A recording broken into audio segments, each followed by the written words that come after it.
नमस्कार दोस्तों, क्राइम कहानी यूट्यूब चैनल में आप सभी का स्वागत है। यदि आप इस चैनल पर नए हो तो चैनल को सब्सक्राइब कर बेल आइकन को जरूर दबा लें ताकि मेरे हर वीडियोस का नोटिफिकेशन आपको मिलता रहे। दोस्तों, आपके एक सब्सक्राइब से हमें मोटिवेशन मिलता है, तो सब्सक्राइब जरूर कर लीजिएगा। चलिए आज की कहानी शुरू करते हैं। उत्तर प्रदेश के जिला अमेठी के गांव पीपरपुर में रहने वाले शिवनाथ कश्यप के बेटे किशन कश्यप की शादी सुल्तानपुर के थाना थम्मौर के हाजी पट्टी गांव निवासी गुड़िया उर्फ प्रभावती कश्यप से तय हो चुकी थी और 25 जून 2020 को उसकी शादी की तारीख भी तय हो गई थी। शादी तय हो जाने के बाद आजकल मंगेतर से फोन पर बातचीत करना, उसके साथ घूमना फिरना, शॉपिंग करना आम बात हो गई है। किशन और गुड़िया कश्यप भी 2-4 बार फोन पर बात करते थे, व्हाट्सएप पे बातें करते थे। सुबह 4 बजे किशन को गुड़िया ने फोन करके कहा, मुझे अपने लिए कुछ शॉपिंग करनी है, यदि आप यहाँ आ जाओगे तो हम दोनों अपनी पसंद की शॉपिंग कर लेंगे। किशन ने हाँ कर दिया और वह उस दिन अपनी मंगेतर के बताए स्थान पर चला गया। आने से पहले उसने यह बात अपने घर वालों को बता दी थी। वह चला तो गया लेकिन वापस नहीं लौटा। घर वालों ने किशन के मोबाइल पर फोन किया तो वह बंद मिला। गुड़िया और उसके घर वालों को फोन किया तो उसके मोबाइल भी बंद मिले। अगले दिन शिवनाथ बेटे की तलाश में अपने गांव से 30 किलोमीटर दूर हाजी पट्टी गांव स्थित गुड़िया के घर पहुंच गया। वहां गुड़िया और उसके पिता राजा राम ने बताया कि किशन वहां नहीं आया था। तब शिवनाथ चिंता में डूबे वापस घर लौट आए। घर पहुंचे तो घर पर गुड़िया की मां कुसुमा और मामा काशीराम को मौजूद पाया। उनसे पूछा तो उन्होंने बताया कि वह किशन के घर न आने की बात बताने आए थे। उसके बाद वे लोग चले गए। इसके बाद शिवनाथ ने बाजार व भीड़ भाड़ वाले इलाकों में जाकर अपने बेटे किशन की फोटो दिखाकर उसके बारे में पूछा कि किसी ने उसे कहीं देखा है, लेकिन कोई किशन के बारे में कुछ न बता पाया। 14 जून 2020 को शिवनाथ ने पीपरपुर थाने में किशन की गुमशुदगी दर्ज करा दी। 16 जून 2020 को सुल्तानपुर के थाना कोतवाली देहात के अलहदादपुर में शारदा सहायक नहर के लोगों ने किसी नवयुवक की लाश पड़ी देखी। लोगों ने उसकी सूचना कोतवाली देहात पुलिस को दे दी। सूचना पाकर थाना प्रभारी देवेंद्र सिंह कुछ सिपाहियों के साथ घटना स्थल पर पहुंच गए। मृतक की उम्र लगभग 25-26 साल की थी। लाश कई दिन पुरानी लग रही थी और पानी में पड़े रहने के कारण फूल गई थी। अनुमान लगाया कि लाश कहीं से बहकर वहां आई थी। फिर भी वहां मौजूद लोगों से लाश की शिनाख्त कराने की कोशिश की गई, लेकिन कोई भी लाश की शिनाख्त नहीं कर पाया। लाश के कई कोनों से फोटो खींचकर देवेंद्र सिंह ने लाश को मोर्चरी में रखवा दिया और फोटो अखबारों में छपवा कर लाश की शिनाख्त की अपील की। किशन के किसी परिचित ने अखबार में किशन की लाश का फोटो देखा तो वह पहचान गया। उस व्यक्ति ने वह अखबार शिवनाथ कश्यप को दिखाया। फोटो देखते ही उसकी चीख निकल गई और उसके घर में भी सभी रोने लगे। शिवनाथ घर वालों के साथ सुल्तानपुर के थाना कोतवाली देहात पहुंच गए। वहां उन्होंने लाश देखी तो उसकी शिनाख्त किशन के रूप में कर दिया। किशन बचपन में जल गया था। उस जले का निशान उसकी पीठ पर था। वही निशान उसकी पीठ पर मिला, लेकिन मुकदमा देहात कोतवाली में दर्ज नहीं किया गया क्योंकि अमेठी के पीपरपुर थाने में गुमशुदगी पहले से दर्ज थी। इसीलिए वहीं हत्या का मुकदमा दर्ज कराने को कहा गया। शिवनाथ पीपरपुर थाने पहुंचे, लेकिन वहां उनकी एक न सुनी गई। उन्होंने थाने के कई चक्कर लगाए, लेकिन कोई कार्रवाई नहीं हुई। अपनी शिकायत लेकर वह एसपी सुल्तानपुर डॉक्टर विपिन मिश्रा के पास गए तो एसपी विपिन मिश्रा ने कोतवाली देहात के थाना प्रभारी को मुकदमा दर्ज करने का आदेश दिया।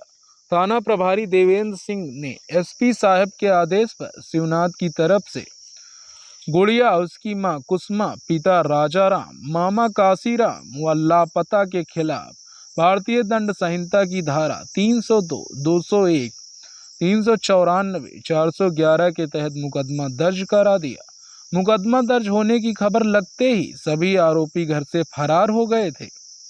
इसीलिए थाना प्रभारी ने उनकी सुराग के लिए अपने मुखबिर को लगा दिया, लेकिन काफी प्रयास के बावजूद आरोपी पकड़ में नहीं आ रहे थे। समय बीतता गया, लगभग 1 साल का समय होने को आया था कि 9 जून 2021 को कोतवाली देहात थाना प्रभारी देवेंद्र सिंह ने एक मुखबिर की सूचना पर गुड़िया, उसकी मां कुसुमा, पिता राजाराम और मालती देवी को लोहरा बाईपास से गिरफ्तार कर लिया। मालती देवी को घटना के बाद गुड़िया को अपने घर में पनाह देने के मामले में गिरफ्तार किया गया था। थाने लाकर जब चारों आरोपियों से पूछताछ की गई तो उन्होंने अपना जुर्म स्वीकार कर लिया और हत्या के पीछे की कहानी बयां कर दी।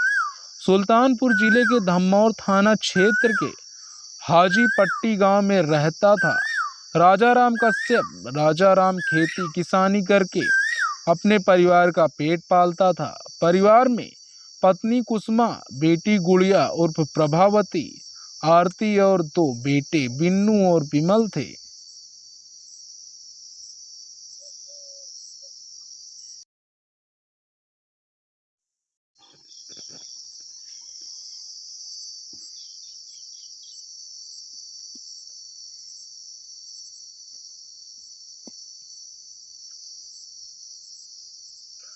24 वर्षीय गुड़िया काफी खूबसूरत और महत्वाकांक्षी थी। वह स्वच्छंद स्वभाव की थी, इसीलिए हर किसी से बात करने में संकोच नहीं करती थी। शौक और चंचल गुड़िया का यह रूप गांव के मनचलों को खूब भाता था। उसे पाने के लिए हर कोई मचलता था। गुड़िया इस बात को बखूबी जानती थी और चाहती थी यही कि लोग उसके दीवाने हो जाएं। जैसा वह चाहती थी ठीक वैसा ही हो रहा था। अपने दीवानों के साथ वह खुलकर बात करती और मजाक करती थी। एक तरह से वह गांव के युवकों के सपनों की रानी बन गई थी। गांव के ही उन युवक के सादाब भी था। सादाब दिखने में काफी आकर्षक था और बातें भी अच्छी कर लेता था। गुड़िया की नज़रों को सादाब भा गया। गुड़िया ने महसूस किया था कि जब भी सादाब उसके आसपास होता था उसकी नज़रें उसी पर टिकी रहती थी। आसपास ना होता तो उसकी नज़रें सादाब को तलाशती रहती थी। अभी तक वह सिर्फ दूसरों की चाहत थी, लेकिन आज उसे पहली पहली चाहत एहसास हुआ था। उसका दिल तो ऐसे मचल रहा था कि जैसे सीने से निकलकर बाहर ही आ जाएगा। उसकी चाहत नजरों से साफ झलक रही थी, जिसे पढ़ने की कोशिश करता था सादाब। सादाब की हालत भी इससे जुदा नहीं थी। वह भी गुड़िया के रूप रंग में खोया रहता था। दोनों में बातें होने लगी। वह पहले से ज्यादा मिलने लगे। दोनों की आंखें एक दूसरे के लिए प्यार जता भी रही थी, लेकिन जुबां से दोनों ही एक बात को कह नहीं पा रहे थे। एक दिन जब दोनों मिले तो सादाब गुड़िया का हाथ अपने हाथों में लेकर सहलाते हुए बोला, गुड़िया, यूं तो मैंने कई लड़कियां देखी, उनसे दोस्ती भी हुई, लेकिन वह मेरी कसौटी पर खरी नहीं उतरी। लेकिन जब से मेरी तुमसे मुलाकात और दोस्ती हुई है, मैंने तुमको बहुत नज़दीक से जाना पहचाना। जितना मैंने आज तक तुम्हें पहचाना है उससे यह साफ जाहिर होता है कि तुम्हारा दिल और तुम्हारी आत्मा बहुत खूबसूरत है, जिसकी वजह से तुम इतनी प्यारी लगती हो कि तुम्हारी मूरत मेरे छोटे से दिल में बस गई है। उस मूरत को मैं हमेशा अपने दिल में साए रखना चाहता हूँ। या मेरी गुस्ताख नजरें भी हमेशा तुमको अपने सामने रखना चाहती हैं। ऐसे में मेरा यह जानना जरूरी है कि तुम मेरे दिल और नजरों की चाहत को पूरा करने की तमन्ना रखती हो या नहीं। सादाब के खूबसूरत जज्बातों को बड़े ही प्यार से गुड़िया सुन रही थी, जिससे जज्बात सुनकर गुड़िया भी अपने जज्बात न रोक सकी। सादाब, मैं भी तुमसे यही कहना चाह रही थी, लेकिन बार बार मेरे जज्बात मेरे सीने में कैद होकर रह जाते थे। ये सोचकर कि कहीं तुम मेरे जज्बातों को ना समझ पाए तो मैं अंदर से टूट ही जाऊंगी। लेकिन आज तुम्हारे जज्बात सुनकर मेरे दिल को बहुत सुकून पहुंचा। हम दोनों के जज्बात आपस में मिलते हैं, यह जानकर मुझे बेहद खुशी हुई। मैं भी तुम्हारे साथ ही जिंदगी बिताने का सपना देख रही हूँ, जो आज सच हो गया। भाव विवल होकर गुड़िया सादाब के सीने से लग गई। सादाब ने भी उसे अपनी बाहों से घेरे में ले लिया। इससे दोनों ने राहत की सांस ली और एक दूसरे से प्यार की गर्मी को नजदीकियों के महसूस किया। इसके बाद दोनों का प्यार दिनों दिन परवान चढ़ने लगा। एक दिन दोपहर का समय था और घड़ी की सुइयां 2 बजे का समय बता रही थी। गुड़िया घर पर खाना खाने के बाद आराम कर रही थी। उसकी जब उसकी नज़र जब घड़ी पर गई तो बिस्तर से उठकर तैयार होने लगी। उसने धानी रंग का टॉप और काले रंग की स्किन टाइट जीन्स पहनी थी, तो उसके खूबसूरत बदन को 4 चांद लग गए। कपड़े पहनने के बाद जब उसने आईने में अपने आप को निहारा तो खुशी से फूली नहीं समाई। या उसकी आदत में भी शुमार था कि रोज आईने के सामने अपने संगमरमर बदन को देखकर एक बार दिल से मुस्कुराती जरूर थी। वह तैयार होकर घर से निकलकर उस स्थान की तरफ बढ़ गई जहां वह हर रोज अपने प्रेमी सादाब से मिलती थी। वह जब उस स्थान पर पहुंची तो उसने सादाब को वहां पहले से बैठा देखा, जो कि उसका बेसब्री से इंतजार कर रहा था। वह चुपचाप सादाब के पीछे पहुंची और उसकी आंखों को अपने हाथों से बंद कर लिया। यह देखकर पहले तो सादाब हड़बड़ाया, लेकिन गुड़िया के मुलायम हाथों को छूकर वह जान गया कि वह कोई और नहीं बल्कि गुड़िया है। उसने गुड़िया के हाथों को अपनी आंखों से हटाया तो उसकी खूबसूरती देखकर उसकी आंखें चौंधिया गई। बात क्या बात है गुड़िया, आज तो बिल्कुल बिजली गिरा रही हो, गुड़िया को देखते ही बोला। वह इतराते हुए बोली, लगता है आज तुमने मुझे बेवकूफ़ बनाने का इरादा बना रखा है। उसने कहा, नहीं गुड़िया, मैं तुम्हें बेवकूफ़ नहीं बना रहा हूँ। सच में तुम बहुत खूबसूरत लग रही हो। फिर हीरा अपनी चमक और कीमत खुद नहीं जानता, वह तो सिर्फ जौहरी बता सकता है। अच्छा जौहरी साहब, आपने इस हीरे की पहचान कर ली हो तो अब जरा यह भी बता दीजिए कि यह हीरे की चमक है या कुछ और। यह खूबसूरती और चमक सिर्फ खालिस हीरे की हो सकती है, लेकिन इस जौहरी के अगर अपना जौहर इस हीरे पर दिया तो इस हीरे की खूबसूरती और चमक दोगुनी हो जाएगी। सादाब ने गुड़िया की आंखों में आंखें डालकर प्यार से अपनी बात कही तो गुड़िया को भी उसकी बात की गहराई समझते देर नहीं लगी। इसीलिए उसने लजाकुली, इस हीरे की चाहत तुम हो और यह तुमको जल्द से जल्द पाना चाहता है। इतना कहकर उसने आस भरी नजरों से सादाब की तरफ देखा तो वह मुस्कुरा रहा था। उसने बात उन दोनों के बीच शारीरिक रिश्ता भी कायम हो गया। गुड़िया की आम शोहरत सही नहीं तो थी, गांव में सब उसकी दिल फेंक हसरतों के बारे में जानते थे। इसके अलावा उसके दूसरे युवकों से भी प्रेम संबंध थे। पूरे गांव में उसकी हरकतों के चर्चे होने लगे तो पिता राजा राम और कुसुमा को चिंता हुई। इससे पहले कि देर हो जाए वह गुड़िया के लिए रिश्ते की तलाश में जुट गए। अमेठी जिले के गांव पीपरपुर में शिवनाथ कश्यप रहते थे।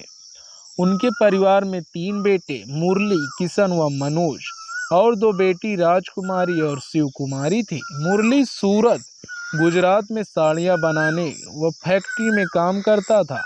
वह विवाहित था, पत्नी और 2 बच्चों के साथ वहीं रहता था। किशन भी 5 साल पहले भाई मुरली के पास सूरत चला गया। किशन वहां गत्ता बनाने वाली फैक्ट्री में काम करने लगा। किशन की उम्र 26 साल थी और वह कमाने भी लगा था। इसीलिए विश्वनाथ ने उसका विवाह करने का निर्णय लिया। वैसे भी उसके लिए रिश्ते आने लगे थे। उधर गुड़िया के पिता राजा राम भी गुड़िया के हाथ जल्द पीले करने को आतुर थे। उनको किसी से किशन के बारे में पता चला तो शिवनाथ ने जाकर रिश्ते की बात की। बात आगे बढ़ी। शिवनाथ ने घर के लोगों के साथ जाकर गुड़िया को देख लिया और पसंद कर लिया। विवाह की तारीख तय हुई 25 जून 2020। विवाह की तारीख जैसे जैसे नजदीक आने लगी, दोनों परिवार विवाह की तैयारियों में लग गए। लेकिन इसी बीच शिवनाथ और उसके परिवार तक गुड़िया के बदचलन होने की बात पहुंच गई। यह बात पता चलते ही सब सत्ते में आ गए। घर वालों ने सोचा कि ऐसी लड़की को घर की बहू बनाना किसी तरह से सही नहीं होगा, आगे चलकर दिक्कतें खड़ी होंगी। समय रहते पता चल गया है तो समय रहते इस रास्ते को तोड़ दिया जाए तो बेहतर होगा। यही सोचकर शिवनाथ ने किशन का गुड़िया से रिश्ता तोड़ देने की बात गुड़िया के घर वालों को बता दी। यह सुनकर गुड़िया के घर वाले बौखला गए। गुड़िया की वजह से वैसे भी पूरे गांव में बदनामी हो चुकी थी। अब रिश्ता टूटने की बात और उसकी वजह गांव के लोगों को पता चलेगी तो गांव के लोग उसका मजाक उड़ाएंगे। ऐसे में सबने किशन के घर वालों को सबक सिखाने के लिए किशन की हत्या करने का फैसला कर लिया। इन सब के पीछे गुड़िया के मामा काशीराम का सबसे बड़ा हाथ था। 11 जून 2020 को गुड़िया ने सुबह फोन करके किशन को अपने घर बुलाया। किशन ने मना किया लेकिन गुड़िया ने उसे आने के लिए मना लिया। गुड़िया गांव आने वाले रास्ते पर पहले से खड़ी हो गई। किशन आया तो वहीं रास्ते में गुड़िया ने उसे रोक लिया। वह उसे घर न ले जाकर कुछ दूरी पर नहर के पास सुनसान जगह पर ले गई। वहां राजा राम, कुसुमा और काशीराम पहले से मौजूद थे। वहां मौजूद सभी लोगों ने किशन को दबोच लिया। किशन को सपने में भी आभास नहीं था कि उनके साथ ऐसा कुछ हो जाएगा। किशन को दबोचकर उस पर चाकू से कई प्रहार करके उसकी हत्या कर दिया और लाश और हत्या में प्रयुक्त चाकू को नहर में फेंक दिया। लाश नहर में पानी के बहाव के साथ बह गई। हत्या करने के बाद सभी लोग अपने घरों को लौट गए।